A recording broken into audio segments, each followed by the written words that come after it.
Hello, welcome pen friends. Welcome to day 4 of Ink Journals Challenge, 30 inks, 30 days. Today we've got Colorverse Lights on Ceres. This is the ink that I chose for today. And this came out of the ink flight from Ink Journal. That was April of this year. So time to explore this ink and see what it's all about. I always start in this journal. This is the Rhodia Gold book.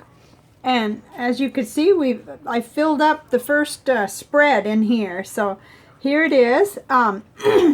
Interesting ink. And I have to say, I probably would not have tried any of these inks myself if it hadn't been for the fact that they came in the ink journal, the ink flight, because I find it's a little pricey. And so knowing me, I probably never would have tried it, but it's kind of cool. And my first impressions are that it's very nice, and it reminds me of definitely reminds me of Caran Divine Pink and Lamy Vibrant Pink. It's very pleasing. I like it. It seems to shade, and I went on and I kind of tried to learn a little bit more about what it comes in and how it's available. I had seen a little bit on Goulet pens, but it's $36, but you get 2 bottles. You get a 65 ml bottle and a little cute as a button little 15 ml bottle. And if you want a sample of the Colorverse inks, they're $2 at Goulet pens. So yeah, I like it a lot. Let's go ahead and see how it did on the various papers that I'm using. I'm going to stick to a similar format today, but I'm adding one additional thing, and that is a little experiment I'm doing that might be useful for anybody who's doing watercolor or is trying to compare the colors. We'll see, and I need feedback from y'all, but that'll be a little bit further down the line. So this is in the Cafe Note. This is Tomoe River paper. I switched over. I was in the medium nib in the Serendipity, and I got kind of inky, but I switched to the broad nib here. This is my journal I'm doing to keep track of my low carb diet, and at the top I put what I'm using, because I really get upset with myself in my other journals if I don't make a note of what I was writing with. I'll go back through and I'll say, I wonder which pen that was. So anyway, that's something I want to do anyhow. So I thought it was just gorgeous. It has some nice shading, not dramatic or anything, but I like it a lot. I could write with this all day, because although it's pink, it's got enough kind of deep color, darker, so it's not like gonna bother my eyes, or it's not quite so drastic. And I like pink anyway. But okay, so that's that one. Now we'll go quickly through this, because just exactly like I've been finding out, the Yoobi notebook was the only one with trouble with it. It had what I'd call light bleed through. There it is, that last line. But still, I don't like that. So everything else was fine. The Leuchtturm, the Rhodia, of course. The CVS caliber paper is bulletproof, I guess. So that's always good, even with that permanent ink. And then my daily notebook too. Still, I'm sticking with medium nib while I'm testing these papers. So that's how that came out. Now, let's get into looking at some comparisons. This is what I was talking about here. I decided to do kind of a little, this is 140-pound watercolor paper. And as I'm looking at it, I'm realizing for some reason I didn't dig out Caran Divine Pink, which I meant to. And it really would have compared better than Diamine Hope Pink. But maybe this will just give you, maybe you're already familiar with these other pinks, and maybe this will give some of you a chance to see how this Colorverse Lights on Ceres looks compared with the others. So, and this, just for, I'll hold it up for a minute. This is from yesterday. Yesterday we did Monteverde Olivine. So this was inspired by a couple folks that made comments about how they like to see how the ink compared, and I thought, oh, I love getting my paintbrush out, so that's what I did. So that's just for your information. I think we've got pretty good lighting. You can see that it compares well.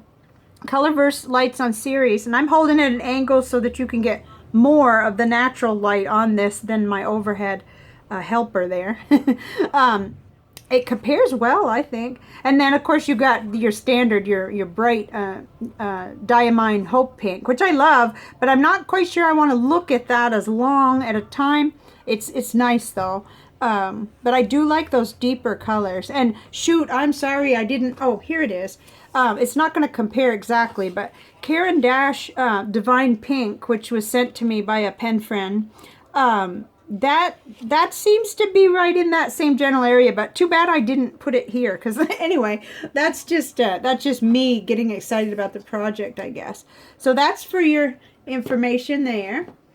Let's see, we'll kind of save that bath test for last. I wanted to do one other thing where I'm just answering a question, basically.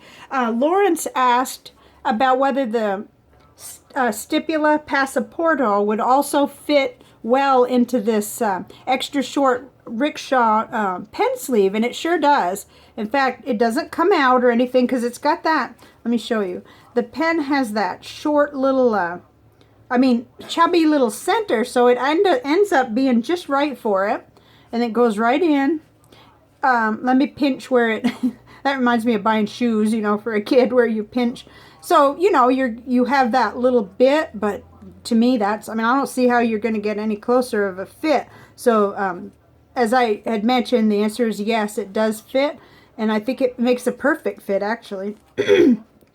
And here's another note, since we're doing 30 inks, 30 days. Yesterday, when I pulled this out, I realized that pen's inked up. So anyway, I cleaned it out because the whole point here is to have one pen at a time going, and it was just squirreled away in that disaster of a pen sleeve that I had made.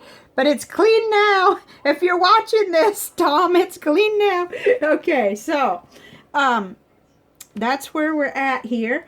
And I want to show you what's for tomorrow. So for tomorrow, we're totally switching gears. Robert Oster Green Lime. I have a little sample of it, so that's what I'll be writing with tomorrow. So this is so much fun. I mean, just imagining what we're going to learn about each ink. And, you know, the growing list of... well, I still have 4. That's because today I haven't sat down to, you know, take my time. We've been really busy. I've been working in the morning. So I didn't get a chance yet to add to it. But every day I get more on my wish list, it seems like, from Instagram. So for those of you who are just tuning in, I'm using my Serendipity hybrid. Whoops. The camera, you know, it says, where do you want me to focus? You got too much going on. Pen, and it's a dip fountain pen, so it's kind of a different kind of thing, and it's got a little reservoir, so I can switch. I've got 4 different number 6 nibs that fit on it. I've got medium, bold, 1.1 and 1.5. So I haven't yet turned to doing the stubs yet, but I probably will, because I got to keep a little variety going in there. So let's see about what happens with the test, the bath test on the Colorverse. And I did want to say too that I'd love to have some of that ink, but I've got to really want that ink, because that's a lot of ink, and it's also, you know, it's a lot of money. It's good because you're getting so much, but I haven't yet found one where I don't have something else compatible. It could happen, but so far haven't been tempted to order any, except that those little 15 ml round little bottles and the packaging that the ink comes in with all the stickers and stuff, that looks pretty cool. But here we go. Okay. Now that's interesting. It's not as rapid, perhaps, as some of them have been. Interesting. Let's let it sit there for a minute and see what it does. Gee, I can't believe I've run out of things to say. Okay, here's one thing. I went ahead and realized that yesterday I forgot to put Monteverde Olivine in here. So I went ahead and picked up with today, and I'll just fill that in later, because I'll know I have all this nice journaling going on. So that's about what that is about. Okay, I got one more thing, and I might as well do it now while we're waiting to see, because actually I can still read what's on that paper. So that's interesting. That's very interesting. Maybe we're paying more, or maybe we're getting more. But let's let that, and we'll come back to it. I just couldn't help myself. I got to tell you, this is my favorite book now, Crystals for Beginners, in terms of a book, not a crystal dictionary or anything like that. And I just want to say that I've been wearing and carrying a piece of citrine since I got it, and I did show it on one of my other videos. It's just a little raw piece, and I put it on a chain. And I don't know if it's just psychological or what, but it's crazy. The boost in creativity and the how many of my intentions are starting to fall into place. And I just have to say, I highly recommend citrine. There, okay, I said it. And here in the book it says it helps with prosperity, self-esteem, and self-image, creativity, encouraging generosity, promoting clarity of thinking, manifestation, asserting personal will, facilitating new beginnings. Well, I didn't actually think about, okay, I'm going to put this citrine on, I'm going to wear it, and that'll make my low carb and my diet work. No, I just was really heavily attracted to the crystal and didn't know why. And anyway, let me go ahead and I'll take it off real quick to show you. Again, for those who haven't, because some of you haven't seen it probably, but it's just really simple. In fact, it's not the prettiest crystal I have. It's just a little piece. It was 5 something.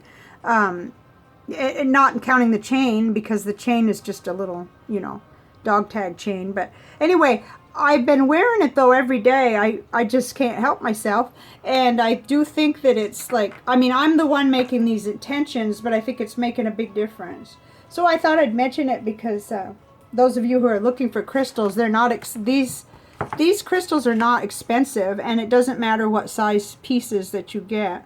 So pretty neat. And it does recommend that placement. It says one of the recommendations is a necklace or in your cash box or wallet in the back left hand corner of your home. So there's all kinds of good information in here. So let's go back to that ink and see what happened. Oh my, I can still read it. Okay, so that's a drastic difference, because I'll tell you, I can still read what was written there. I wonder if you can. This is kind of awkward, but I mean, that's pretty darn good, because if it fell in a puddle or the mailman got, you know, had it or something, I probably wouldn't address an envelope with it, but there you have it. And I can see that I'm going over, so I'm going to go ahead and I try to keep these to 10 minutes because this is a daily thing. So I will see you all tomorrow with Robert Oster Green Lime. And I think that's pretty. I think that's going to like really be rocking. Not sure my mother would want a letter written with it, but it'll be fun. So thank you so much for joining me. Thank you for all the comments. And I'll see you next time. Bye now.